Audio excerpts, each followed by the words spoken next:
about. Yeah. So if you're a new guy on the teams or a new sniper, is that something that you guys talk about or train for? Like what you're gonna feel when you're in that first combat situation and you have to pull the trigger on something? It's like, or is it just you don't even want that to enter your headspace because you're just trying to focus on the fundamentals of shooting and how you're working with your team and all that kind of stuff. Yeah, I mean, in all honesty, we probably should talk about that more, but it's you're talking about like the emotional feeling of not so much emotional, more the adrenaline dump, because it seems to me to just be like overwhelming, especially if you're a sniper and you're like going in on a high value target or something, and you've been watching this person for a while. It's like that moment. It's with hunting, it's such a build up because you could literally be chasing a specific buck for years. Yeah. And it just then he comes out down to that like, one split second. It's right. like all of that adrenaline is just getting funneled into that one moment. Oh, yeah. Yeah. Yeah.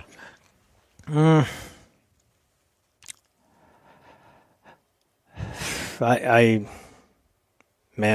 really don't know how to, not to answer, but how to express that answer. Yeah. It's just. And I don't want to get into something that's like no. personal or No. We're no, not at all. I'm just not.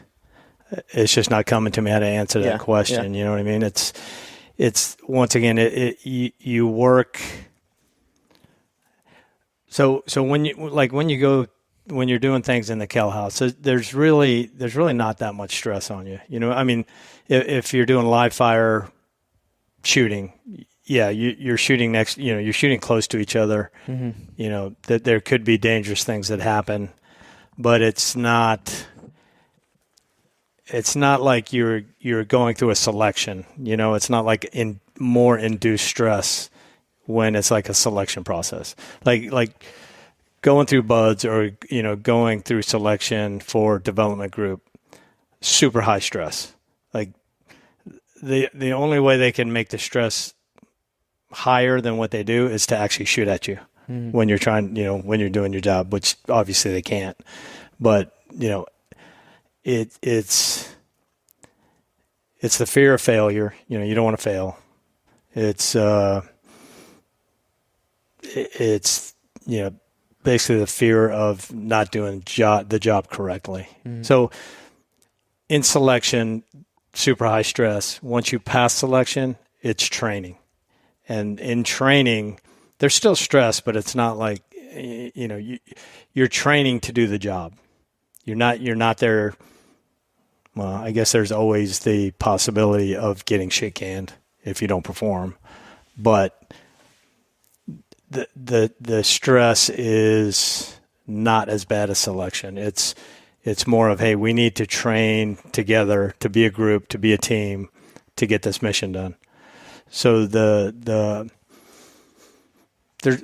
not that like adrenaline dump every time you go into the kill house when you're training or when you're on the sniper range taking shots. It's not like that. So when the time to do it for real, you've practiced so much, it's just once again, it's just second nature. You just do it. Yeah. And I think even in combat, I've never. It sounds kind of weird, but I've never been afraid for myself, like getting hurt or getting killed or anything like that. The only thing that I ever worried about was not doing my job correctly and causing somebody else to get hurt. That's the only thing that ever made me worried, was like, hey, I have to perform because my brother's life depends on it, Yeah. If I get hurt or if I get killed, okay. It is what it is, Yeah. But I never wanted to be the reason somebody else got hurt.